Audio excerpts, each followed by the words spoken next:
Salut tout le monde, c'est Kai. Aujourd'hui on se retrouve pour une nouvelle review et on va se faire la petite review du deck de structure Cyberlien. Voilà. Alors, il est sorti il y a déjà quelques temps de cela. Hein. Hop, la boîte, comme vous voyez, on a un des persos principaux de la nouvelle série. J'ai oublié comment il s'appelait, c'est génial. Là on a les deux monstres qu'on va voir plus tard. Derrière on a une liste des cartes, voilà, qu'on va voir aussi toutes en détail. Le tapis de jeu que je vais vous montrer directement. Puis sinon sur les côtés, il n'y a rien de spécial. Alors le tapis. Hop. On va se lever de la caméra. Donc voilà, on a les monstres. On a 3 monstres liens qu'on a dans le deck. Donc je trouve le tapis assez joli personnellement. Donc ce qui vous intéresse vous, ce sont plutôt les cartes, ce que je comprends. Donc on va commencer tout de suite avec ce petit monstre, Digitron. Voilà, ça fait un peu penser à un Digimon. Donc c'est un monstre normal de niveau 2, Cybers, quand même 1500 d'attaque, pas mal pour un niveau 2. Hein. Donc voilà, je pense qu'il va surtout faire, ça verra faire les monstres liens, lui, vu que c'est un monstre Cybers, et que le deck est basé là-dessus. On a Poncagiste, un petit monstre en pixels. Donc son effet, si cette carte est envoyée au cimetière, vous pouvez encaisser spécialement cette carte. Ça c'est pas mal pour refaire refaire des monstres liens et tout. Donc si cette carte est bannie, vous pouvez invoquer spécialement cette carte. Ok. Et vous pouvez utiliser l'effet de Poganis qu'une fois par tour, uniquement une fois le tour. Et vous ne pouvez utiliser chaque effet qu'une fois par duel. Ok, pourquoi pas. Avec 2500 de défense, on remarque. Ce qui est une bonne défense pour un niveau 1. Voilà. Donc il est plutôt cool ce monstre. Pour qu'il revienne à chaque fois. Enfin à chaque fois, une fois par duel. C'est plutôt cool. Clinsect ou Clinsect. Un petit monstre cyber. Je crois qu'on a que des monstres cyber. Enfin, la plupart. Donc niveau 3. Lorsque cette carte est invoquée et posée normalement et face recto sur le terrain, tous les monstres cyber que vous contrôlez gagnent 500 points d'attaque et de défense. Ça c'est plutôt pratique. Et durant votre tour uniquement. Voilà, un petit détail. Si cette carte sur le terrain va être détruite au combat ou par un effet de carte, vous pouvez détruire une carte cyber dans votre main ou face recto sur le terrain à la place. Ça c'est bien. C'est le deuxième effet pour garder notre bonus de 500 attaque et défense. Lien retourneur. 3 étoiles aussi. Que des petits monstres pour l'instant. Donc, si uniquement votre adversaire contrôle un monstre dans la zone monte extra, vous pouvez invoquer spécialement cette carte depuis votre main. Ça c'est plutôt cool aussi. Pour pouvoir faire plusieurs invocations le tour. Vous pouvez sacrifier cette carte, mélanger tous les monstres depuis les zones de monstres extra dans le deck. Et aussi, vous ne pouvez pas invoquer spécialement de monstres, excusez-moi, depuis l'extra deck ce tour. Pas mal. Pratique ça aussi, si vous voulez que le mec a un trop gros monstre, hop, on y renvoie dans sa main, dans son deck. Et le tour est joué. Oula. Voilà. Seigneur répartiteur. 4 étoiles, celui-là, 1700 d'attaque. C'est également un monstre cybers. Une fois par tour, on peut payer 1000 life points. Et durant la même phase de ce tour, on peut invoquer normalement un monstre cybers en plus de l'invocation qu'on a déjà faite. Donc ça c'est plutôt pratique aussi pour invoquer rapidement les monstres cybers. Donc si cette carte est bannie, on peut l'invoquer spécialement, enfin on va invoquer un monstre spécialement de max niveau 4 depuis la main. Et on peut utiliser son effet qu'une fois par tour. Ok, plutôt bien lui aussi. Pour faire vite des invocations lien. Une petite nuageuse Rome, comme les CD-ROM, voilà.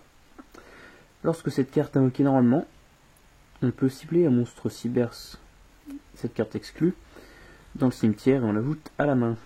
Ça c'est bien. Si cette carte est détruite au combat ou par un effet de carte, on peut invoquer spécialement un monstre cybers de max niveau 4 depuis le deck, excepté cette carte. Donc ouais, le deck Il nous facilite vachement l'invocation de monstres cybers, donc ce qui est plutôt cool et ce qui est plutôt normal, vu que c'est un deck de structure pour monstres liens, avec une attaque de 1008 quand même. C'est plutôt cool. C'est un petit mouton. Voilà. Ensuite, Séraphé de démarrage, petit monstre à 5 étoiles. Petit monstre cyber, évidemment. Et donc, son effet, on nous dit, lorsqu'un monstre cyber s'est invoqué normalement sur votre terrain, vous pouvez invoquer spécialement cette carte depuis votre main. Encore une fois, pour faciliter l'invocage des monstres liens. Vous pouvez utiliser cet effet qu'une fois par tour, et lorsque cette carte inflige des dommages de combat à votre adversaire, vous pouvez invoquer spécialement un jeton serre, un monstre cyber de terre niveau 1 attaque 0-0. Voilà. Avec une petite attaque de 2003, pourquoi pas. Sympathique ce petit monstre. Hop. J'enlève la sleeve pour que vous voyez mieux l'effet, si jamais vous voulez le relire. Donc, double Aceb Worm. Un nom assez difficile à prononcer. Donc il me semble qu'il a 1, 2, 3, 4, 5, 6, 7, 8. Ouais, 8 étoiles. Plutôt cool, hein. En super. Et donc, 2008 d'attaque. Ça va, pour un monstre à 8 étoiles, c'est bien. Si cette carte est dans votre main ou cimetière, vous pouvez bannir deux autres monstres cybers depuis votre main et ou face recto sur le terrain. Ok, spécialement cette carte. Ouais, c'est bien ça. Vu qu'en plus, quand on a des monstres qui sont tirés du jeu, on peut les réinvoquer. Ou les avoir dans la main, donc ça va. Ah, mais par contre, son attaque est divisée par 2. Donc voilà, c'est un petite contrepartie. On peut utiliser son effet qu'une fois par tour. Et une fois par tour, on peut bannir une carte depuis la main. Et on bannit un monstre sur le terrain avec une attaque inférieure ou égale à la carte bannie. Ça peut être pratique pour se débarrasser de certaines cartes embêtantes. Voilà pour ce petit monstre. Un sorcier cybers. Donc un monstre à 4 étoiles, 1008 d'attaque. Une fois par tour, on peut cibler un monstre de l'adversaire en position d'attaque. On change en position de défense. Et si on le fait, le reste de ce tour, nos monstres ne peuvent pas attaquer. Ce qui est un peu dommage. Sauf pour attaquer le monstre en position de... Ok, je viens de comprendre. En gros, on met en mode défense et on peut attaquer que le monstre qu'on vient de changer. Et si votre monstre cyber s'attaque à un monstre en position de défense, inflige des dégâts perçants. Ok. Si son effet il est cool en fait. Je pensais qu'il était un peu inutile, mais non. Donc on met en mode défense et après on inflige des dégâts perçants. Secrétaire de sauvegarde qu'on a vu dans le deck de démarrage. Donc si on contrôle un monstre cyber, on peut invoquer selon cette carte depuis la main. Et on peut invoquer secrétaire de sauvegarde qu'une seule fois au tour de cette façon. Voilà, tout simplement. Pour encore faciliter les invocations liens. Hop, un petit ranimateur de données. Donc vous l'avez compris, hein, c'est tout en relation avec l'informatique, l'ordinateur, tout ça. Si cette carte est utilisée comme matériel pour invocation lien, on peut cibler un autre monstre cyber de max niveau 4 dans le cimetière, qui est utilisé comme matériel pour l'invocation lien, et on invoque spécialement en mode défense. Et on peut utiliser son effet qu'une fois par duel. Mais son effet est plutôt pas mal. Commandant lanceur. Donc il me semble que c'est le dernier monstre cybers du deck. Donc tous les autres monstres cybers que vous contrôlez gagnent 300 d'attaque. Une fois par tour, vous pouvez sacrifier un monstre cyber, cibler un monstre face recto contre adversaire, détruisez-le. Tout simplement. Sans plus efficace sur cette petite carte. Voilà. 300 plus 500 avec l'autre carte qu'on avait vue, ça a déjà plus 700, c'est quand même cool. Hein, si on arrive à laisser les deux. Donc, Tragéodia. Une carte qu'on avait dans le deck Monarch, celle-là, il me semble. Avec beaucoup d'étoiles. Donc c'est un monstre type démon, et lorsqu'on reçoit des dommages de combat, on peut invoquer spécialement cette carte. Et elle gagne 600 points d'attaque pour chaque carte dans notre main. Une fois par tour, on peut envoyer un monstre de votre main au cimetière, puis si on cible une carte contrôlée par adversaire du même niveau que le monstre envoyé, et on prend le contrôle du monstre. Ça serait plutôt cool, sauf. Et une fois par tour, vous pouvez cibler un monstre dans le cimetière jusqu'à la fin de ce tour. Le niveau de cette carte devient le même que celui de la cible. Ça c'est bien pour faire les synchros, tout ça, les Xyz. Donc voilà, on l'invoque quand on reçoit des dégâts, c'est plutôt bien. Un prêtre invocateur, ça c'est connu. Donc je lis quand même son effet pour ceux qui connaissent pas. Enfin je vais vous le dire, donc tant qu'elle est sur le terrain, elle peut pas être sacrifiée. C'est un peu embêtant ça, mais bon. C'est vrai que son effet est plutôt cool. Donc quand on l'invoque normalement, on la met directement en position de défense, voilà, elle peut pas être en attaque. Et une fois par tour, on peut défausser une carte magie, et on invoque un monstre de niveau 4 depuis notre deck. Mais il peut pas attaquer ce tour. Donc il est bien pour faciliter l'invocation, vu qu'on a beaucoup de monstres de niveau 4. Soldat de carte. Excusez-moi. Une fois par tour, vous pouvez choisir un nombre entre 1 et 3. Puis envoyer autant de cartes au-dessus du deck au cimetière, jusqu'à la fin de ce tour. Cette carte donne 500 points d'attaque pour chaque carte enlevée de cette façon au cimetière.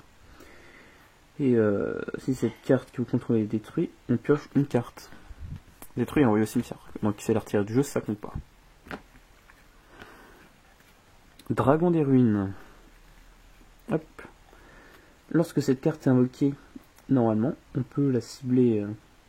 On peut cibler un monstre avec max 500 dans le cimetière. On peut l'invoquer spécialement en mode attaque. Et ses effets sont annulés. Voilà. Non utilisable pour un matériel synchro, sauf pour les monstres dragons. Voilà. Et le reste, on s'en fiche un peu. C'est les autres matériels synchro ne peuvent pas être de niveau 4. Donc vu que ce deck n'est pas synchro, voilà, il n'est pas trop utile juste pour réinvoquer les monstres en fait. Mais il y a quand même une défense de 2000, ce qui est plutôt bien. Mathématicien. Lorsque cette carte est invoquée normalement, on peut envoyer un monstre de max niveau 4 au cimetière. Depuis un deck au cimetière. Ok, ouais, pourquoi pas. C'est un peu un sacrifice inutile pour les monstres. Lorsque cette carte est détruite au combat et envoyée au cimetière, on peut piocher une carte. Ok, plutôt simple. Gru. Il me semble qu'on peut invoquer des monstres. Lorsque cette carte est invoquée normalement, on peut cibler un monstre max de niveau 3 dans le cimetière. Enfin, un monstre de niveau 3 tout court en fait.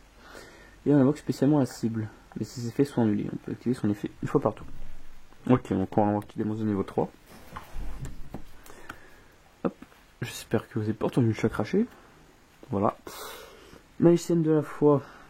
Quand elle est retournée flip, voilà. On peut piocher une carte magique depuis notre cimetière. Enfin, on ajoute une carte magique au cimetière. De notre main. Au cimetière. Non, du cimetière à la main plutôt. Je suis en train de m'emmêler les pinceaux. Donc flip, cible une carte magique dans notre cimetière, ajoutez-la à la main. Tout simplement. Un bouffon équilibriste. Vous ne pouvez contrôler qu'un bouffon équilibriste. Vous pouvez invoquer spécialement cette carte depuis votre main en position d'attaque. Si elle est invoquée de cette façon durant la prochaine phase de votre adversaire. Ciblez un monstre face recto que vous contrôlez pour votre adversaire. Envoyez ainsi cette carte à la main. Ok, pourquoi pas. Par contre 0-0. Ça pique un peu. Un bulbe luisant. C'est bizarre comme carte. Donc on nous dit que si cette carte est dans votre cimetière, vous pouvez envoyer la carte du dessus de votre deck au cimetière et si vous le faites, invoquez spécialement cette carte. Et on peut utiliser son effet qu'une fois par duel. Ok, ça peut être pratique dans certaines circonstances. Notre dernier monstre, Chalunaire Quinca. Donc c'est un bête spirit. Non invoqué spécialement, lorsque cette carte est invoquée normalement ou retournée face recto, vous pouvez cibler un monstre de niveau 1 dans votre cimetière, invoquer la cible, mais bannissez-la lorsqu'elle quitte le terrain. Une fois par tour dans une phase, si cette carte est invoquée normalement ou retournée face recto, on peut la renvoyer dans la main. Donc ça c'est tous les monstres spirites qui ont ça. On va maintenant passer aux cartes magiques. On aura en ultra, en super, excusez-moi, Sinette Porte Dérobée.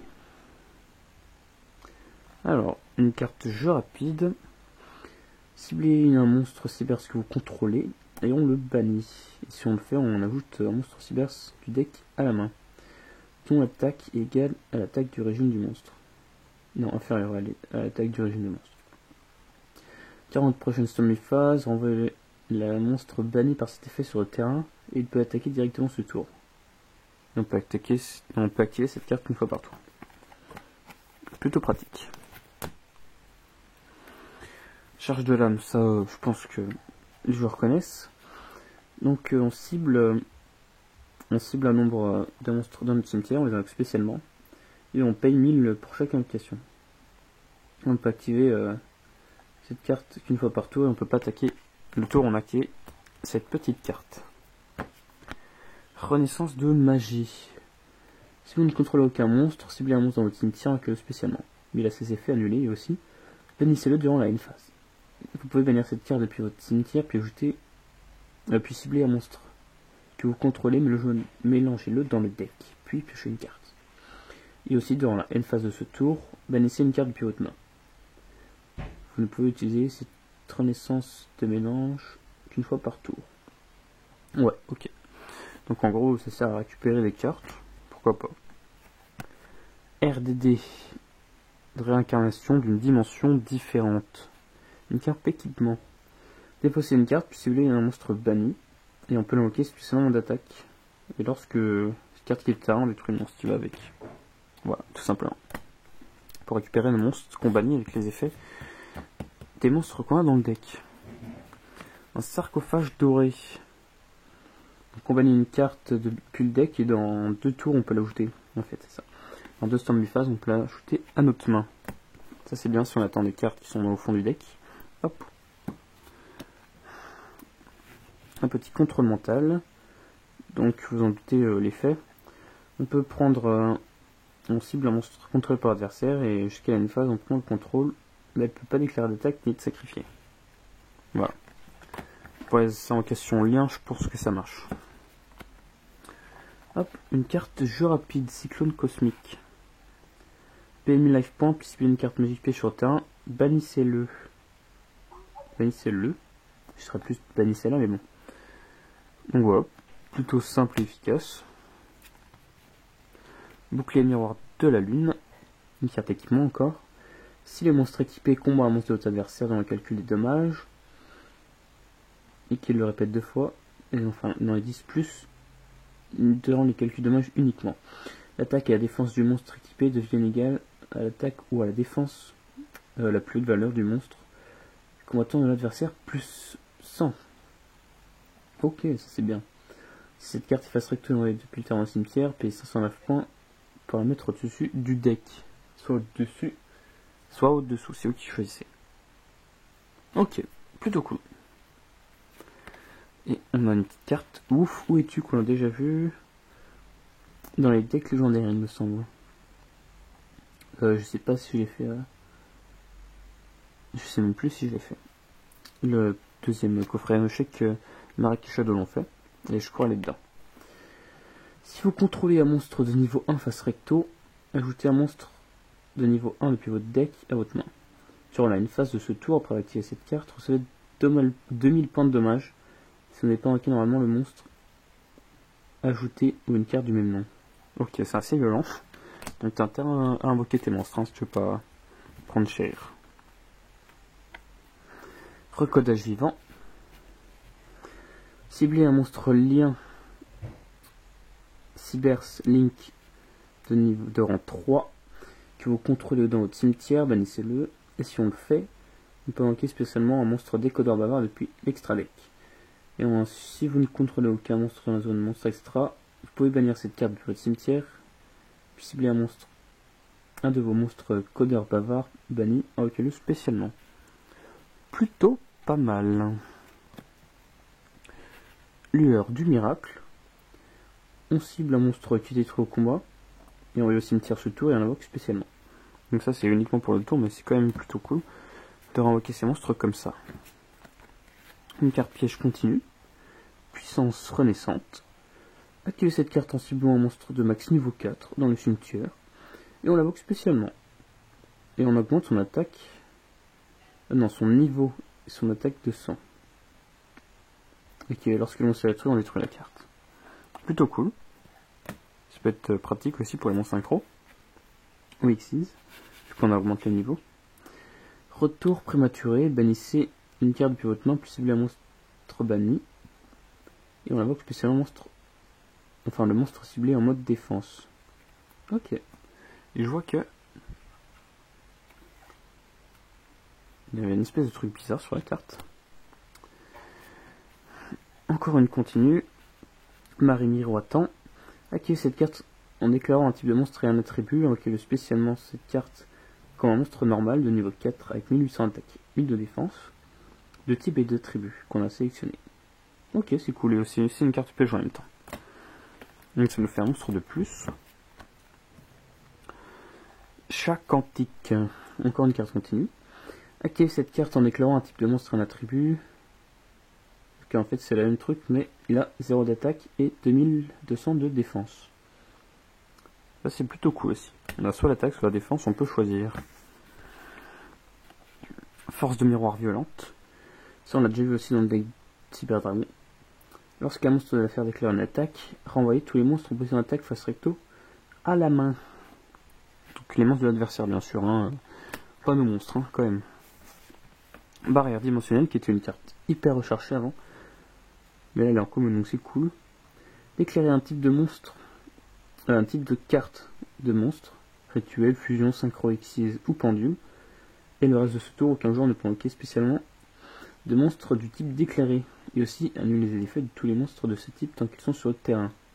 Et on peut activer son effet une seule fois par tour. Les dernières cartes pièges, fantôme du passé. Bannissez 2 monstres depuis votre cimetière, puis ciblez un monstre plus une attaque sur le terrain. Jusqu'à la fin de ce tour, j'enlève son attaque à 0. Ok. Ça c'est plutôt pratique si on a des gros monstres en face. Et il nous reste les 3 monstres du tapis. Donc le premier. Encodeur bavard. Donc de rang 3. Cyberslien. Il nous faut 3 monstres. Une fois par tour, avant le calcul des dommages. Si votre monstre pointé par cette carte combat un monstre de l'adversaire avec une attaque supérieure, vous pouvez la faire devenir le monstre indestructible par ce combat. Et aussi, vous ne recevez aucun dommage de combat de ce combat. Oh, plutôt intéressant. Après ce calcul de dommages jusqu'à la fin du tour, fait gagner à cette carte ou à un monstre auquel pointe une attaque égale à un monstre de l'adversaire combattu. Si c'est pas pété ça. Puis en plus, je pense qu'on le garde. Alors, jusqu'à la fin de ce tour, ok. Non, mais c'est vachement cool.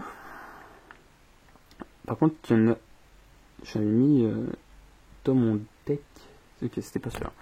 C'était les 2 suivants.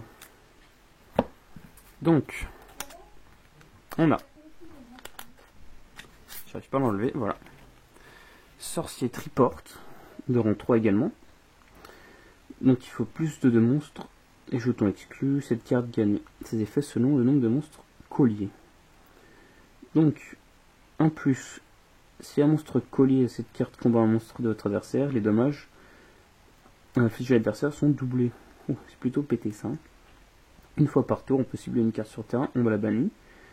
Et dernier effet, une fois par tour, lorsque cette carte ou un effet est activé, on peut annuler l'activation.